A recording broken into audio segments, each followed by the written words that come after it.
हाय दर्शकों, आप सभी को मेरा प्रणाम। श्री शिवाय नमस्तुभ्यम। आप सभी को मेरे यूट्यूब चैनल पर हार्दिक स्वागत है।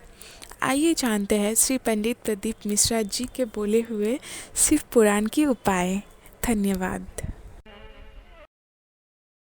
सूर्य नारायण को प्रसन्न करने के लिए अपन कुंकू डाल लेते हैं, हल्दी डाल लेते हैं जल में, या चने की दाल डाल लेते हैं जल के अंदर।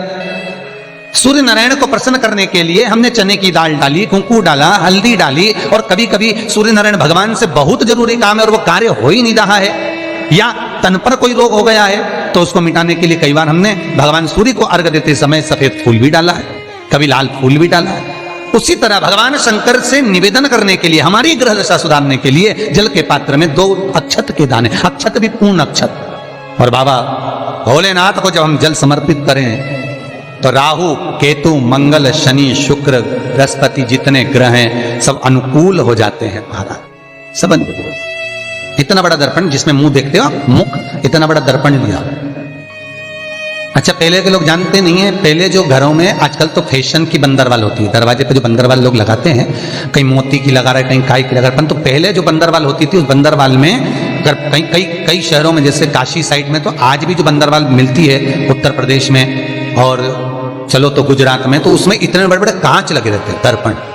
उसका क्या महत्व है, उसकी मूलता क्या है? शिव महापुराण की कथा कहती है दर्पण इतना बड़ा ले लो, बंदरवाल अगर दर्पण वाली नहीं तो इतना बड़ा दर्पण लो, हनुमान जी के मंदिर में जाकर, क्योंकि हनुमान शंकर का ही अवतार है, हनुमान जी के मंदिर में जाकर हनुमान जी के उल्टे पांव का थोड़ा सा सिंदूर, चरण का थोड़ा सा सिंदूर एक कागज में लेकर आ जाइए, और हनुमान जी के छोटे भाई, हनुमान जी 6 भाई हैं, उसमें गतिमान, हनुमान जी के छोटे भाई गतिमान का नाम लो, और गतिमान का नाम लेकर उस दर्पण पर सिंदूर से त्रिशूल बना दो, सिंदूर से त्रिशूल बनाकर उस दर्पण को घर के बाहर, दर्पण का मुख बाहर की ओर, ऐसे बाहर की ओर मुख कर दर्पण को घर के बाहर या दरवाजे पर, बिल्डिंग पर, ऊपर जाली में, फ्रंट में, कहीं पर भी उसको लगा दीजिए।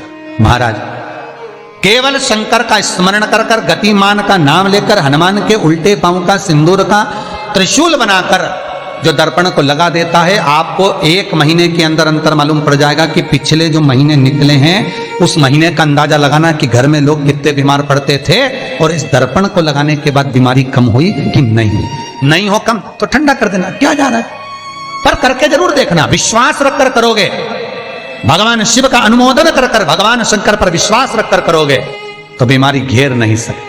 अकाल मृत्यु वो मरे जो काम करे चंडाल का, काल उसका क्या बिगाड़े जो भक्त हो महाकाल का। शंकर की आराधना करने वाला, शिव का स्मरण करने वाला, शिव का निवेदन करने वाला, शिव अर्चना में डूबने वाला, शिव का अनुमोदन करने वाला कभी दुखी नहीं हो सकता। बन सके तो बेलपत्र और समी पत्र शंकर को चढ़ाना, 5 बेलपत्र 11 समी पत्र, बन सके 108 चावल के आखे दाने ओम नमः शिवाय जप कर शिव को समर्पित करना।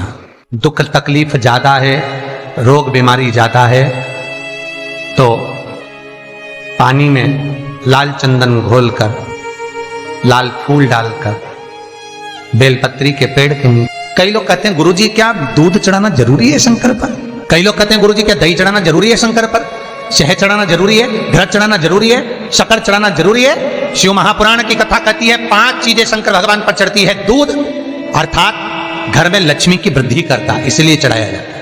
दही शंकर भगवान पर इसलिए चढ़ाते हैं क्योंकि यह परिवार को जोड़ता है। जिसके परिवार में क्लेश ज्यादा होता है, जिसके परिवार में आपस में तकरार ज्यादा होता है, उसको दही जोड़ता है।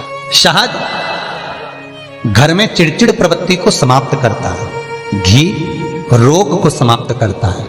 शक्कर मिष्ठान घर में यदि लक्ष्मी आकर जा रही हो तो मिष्ठान समर्पित किया जाता है, इसलिए पंचामृत स्नान का भाव शिव महापुराण कहती है, पंचामृत स्नान का भगवान, इसलिए 5 चीजें शंकर को समर्पित हैं। दूध, दही, घृत, शहद, शक्कर अर्थात मिष्ठान। शक्कर से मूलतः यहाँ शिव महापुराण में शक्कर नहीं लिखी है, मिष्ठान।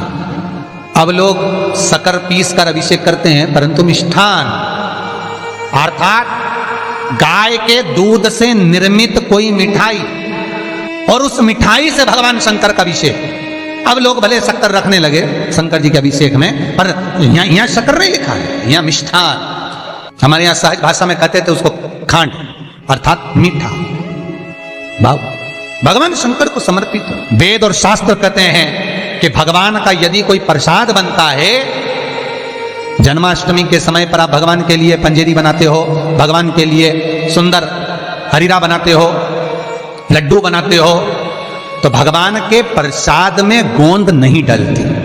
ध्यान रखना, आपकी बहू का जापा हो, डिलीवरी हो, तो खूब बादाम गोंद सब तल तल के खिलाओ, पर भगवान का जापा हो, भगवान का जन्मदिन हो, भगवान का जन्मोत्सव हो, रामकृष्ण का जन्मोत्सव हो, तो उसमें गोंद तलकर प्रसाद में कभी मत डालना, क्योंकि उसमें ब्राह्मण हत्या का अंश है, ब्राह्मण हत्या का। और विद्वान जो ब्राह्मण होते हैं साहब, जिन्होंने शिव महापुराण की कथा या भागवत पुराण पढ़ी होती है, सुनी होती है, वो ब्राह्मण कभी भी, जो विद्वान ब्राह्मण होंगे वो कभी भी गोंद का लड्डू, गोंद तली हुई कभी नहीं खाएंगे। भले वो देसी घी में तले, कुछ भी तले, पर गोंद नहीं खाते, गोंद का लड्डू नहीं खाते। क्यों? क्योंकि इसमें ब्राह्मण हत्या का अंश है।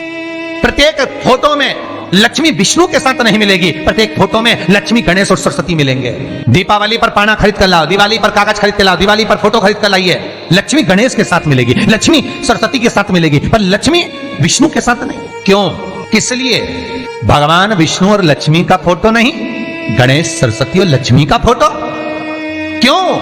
उसका कारण यहां है, पार्वती जी ने गणेश जी को लक्ष्मी की गोद में दे दिया। ले, आज से तू पूर्ण लक्ष्मी हो गई, ये सरस्वती तुझे लेकर आई है। इसकी साक्षी में मैं अपनी औलाद गणेश, अपना पुत्र गणेश तुझे गोदी देती, जा, तेरी गोद में गणेश बैठ गया तो तू पूर्ण कहलाए। इसलिए हिंदू धर्म में दिवाली के दिन विष्णु और लक्ष्मी का फोटो नहीं, गणेश लक्ष्मी सरस्वती का फोटो क्यों पूजा जाता है? लक्ष्मी भगवान विष्णु के साथ अगर रहेगी तो अपूर्ण मानी जाए। स्त्री की संतान नहीं तो वो अपूर्ण है, पूर्ण हो गई जब संतान गोदी आ गई, संतान गोद आ गई है तो वो पूर्ण है। भगवान विष्णु के साथ लक्ष्मी की पूजन इसलिए नहीं होती दिवाली पर, क्योंकि लक्ष्मी अगर नारायण के साथ है तो वह अपूर्ण कहलाएगी, और लक्ष्मी गणेश जी के साथ अगर बैठी है तो वो पूर्ण कहलाएगी।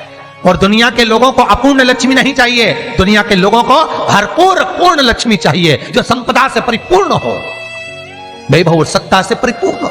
और लक्ष्मी और गणेश की पूजन के साथ में सरस्वती का पूजन इसलिए होता है क्योंकि ये माता सरस्वती ने लक्ष्मी को पूर्ण बनवाया है, माता सरस्वती की साक्षी में लक्ष्मी पूर्ण हुई है।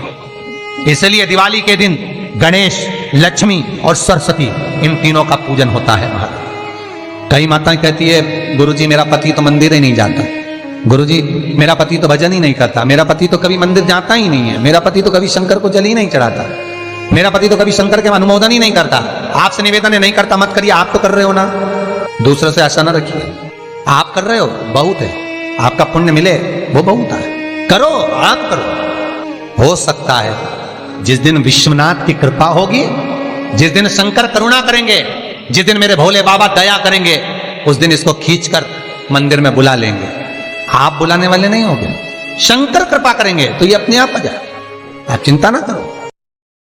श्री शिवाय नमस्तुभ्यम। अगर आपको मेरा वीडियो अच्छा लगा हो तो लाइक, कमेंट, शेयर और सब्सक्राइब ज़रूर कीजिएगा। धन्यवाद।